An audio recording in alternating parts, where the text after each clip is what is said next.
Late Archbishop Abraham, born in Kottayam, Kerala. The late Archbishop was ordained into priestly life in 1969.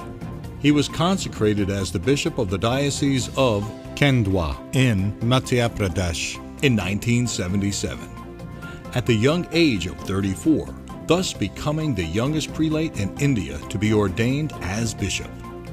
He also holds the fame of being the 100th bishop of the Indian Catholic hierarchy.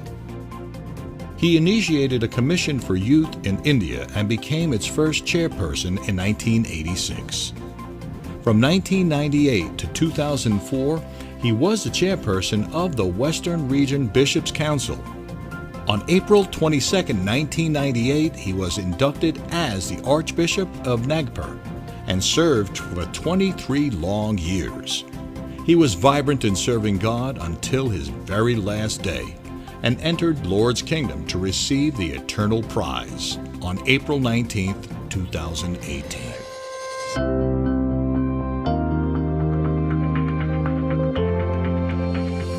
In many ways, I can vouch and say God has been with me, and as it were, He throws me from His one hand, but He holds me in His second hand, next hand like that. It was in 2004, I was in Chicago, America, and I had gone for a function. My sister and family were also there with me, and we are flying back from Chicago to Frankfurt and India. The Air India flight was delayed for 4.5 hours, therefore we were on the ground. As we are waiting to check in, something happened to me. I'm not sure what exactly happened to me. Later I realized, people told me it was a silent attack, a heart attack. I had a very severe heart attack. I can only vaguely remember that I asked for some water. My sister and family standing next to me realized she's a nurse and she said something wrong with me. So she asked for some water, then I drank some water. She said later on I was fainting, then she called the security person, and security called ambulance, and the ambulance took me to the nearest hospital. And then there are two hospitals, they say, in Chicago airport, one right and left. It was a Catholic hospital, Resurrection Hospital in Chicago, where I was rushed. And as I was rushed, within 5 minutes, they did angioplasty of my heart. They said 5 more minutes, I would have gone. And they immediately, because they were able to do that, as they were rushing me in the ambulance, they were able to, contact the hospital. They realized the seriousness of this one and they operated. So I am alive today. Now, people say you're very, very lucky. I don't say it's luck. In our Christian life and language, there is very little relevance for luck. It is a blessing. My sister was with me, that the flight was 4.5 hours delayed, therefore I was on the ground, and that I was taken to a Catholic hospital, that I was taken care of, all that thing. It definitely, God wanted me to live, and it's an experience of God with me. I would have gone, no? So I went to this hospital, and this hospital happens, it was looked after by a Catholic nurse. Other one was a Methodist hospital. And I did not have a insurance, a health insurance that day. Now, of course, I have health insurance. Every year, the travel agent makes a health insurance valid for 1 year. So my travel and so on is covered. I did not have. And in America, medical bills were very expensive. 22 days I was in the hospital. 22 days I was in rehabilitation center. All that cost enormous amount of money. And the Archdiocese of Chicago, Cardinal George, may his soul rest in peace, he made some provision. The hospital made some provision for medical bills. My own relations paid and all that. And I had even a letter written by St. John Paul II to Cardinal George, telling him, I am praying for my brother Bishop. The news of my hospitalization, even reached Pope John Paul II. It was in 2004.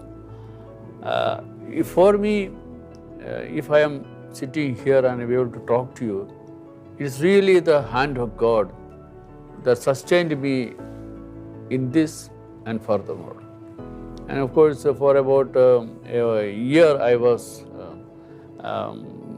lying low, as it were. I did not attend one or two of the meetings, but then I received more energy because when I came back to India in Nagpur, people said, we stormed heaven with prayers and God had to hear. So much of prayer that God had to hear, because when they heard I was struck, heart attack, and then I was improving. After 10 days, I had again a relapse, as it were. And so there is still a stent here and a filter in my thigh, which the doctors put second time. So it is definitely, and this has brought me a little more closer to God. There is someone who sustains you, who has a plan for you. And after my heart attack, I must say I have become more active, as it were. It is after that, I got involved more into this Jesus Youth, some of the activities of the CBCI, both in St. John's in Bangalore, later in the building up of a new medical college hospital in Ranchi, and so on.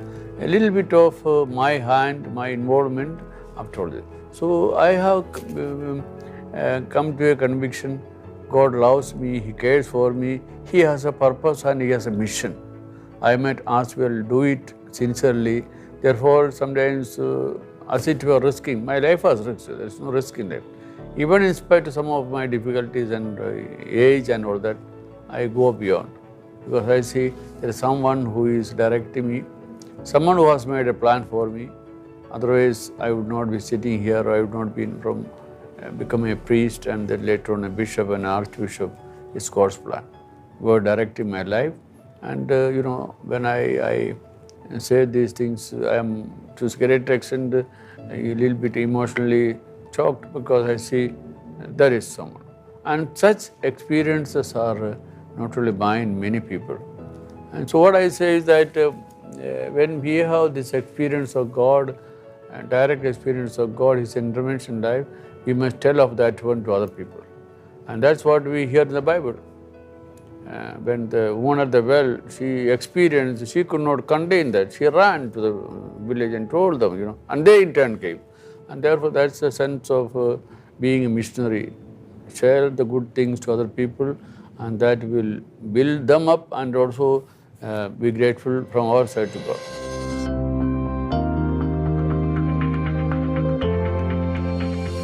From the very beginning, I have been a promoter of youth and youth activities and youth life. And even at a very early age, when I was contemplating of a gathering of young people, many questioned. Gatherings are waste of time, waste of energy and money. It involves a lot of preparation, a lot of work. What happens at the end?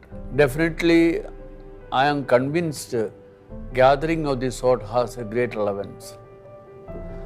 And young people must share their joys and sorrows.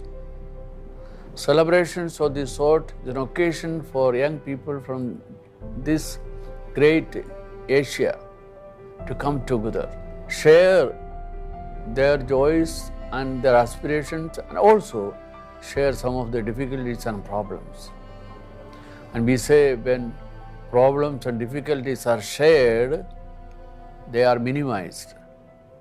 When joys are shared, they are multiplied. So I see a great relevance, especially here in Asia, where multicultural people are living. In my life as a bishop, I have been, as I said, moved, and I have been a great admirer of young people.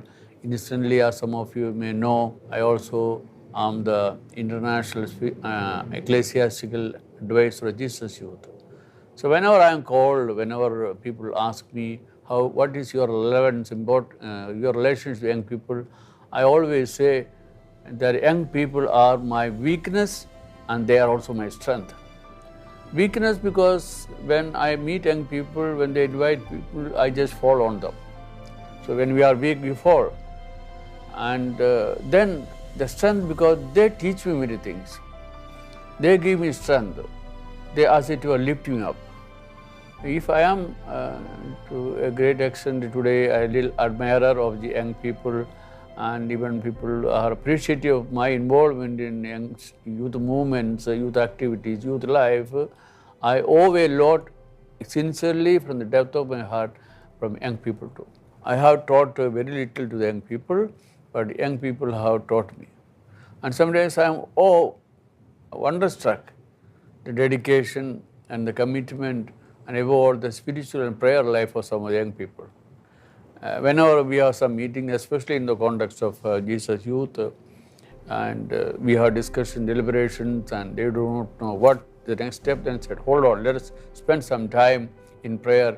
Let us ask what the Holy Spirit telling us. This attitude of waiting in patience, wanting to hear what God is speaking to them, is not easily found in many other organizations, even I can say some of our traditional organizations. So this is something beautiful about young people, and they have taught me. And that's why if I am a servant, in the sense, if I admire and I feel that the young people have also taught me a lot in my life.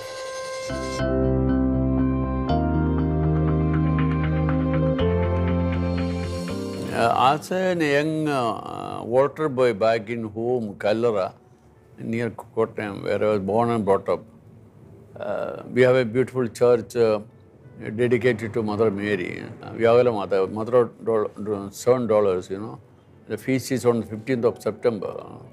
So I was a very devotee to Mother, the church, and even now there's a beautiful statue there. The church is built and built, but the old statue is still there, sacred. And even when I go as a bishop, I go there, even for a short visit to the church, but usually to revere the statue of Mother Mary.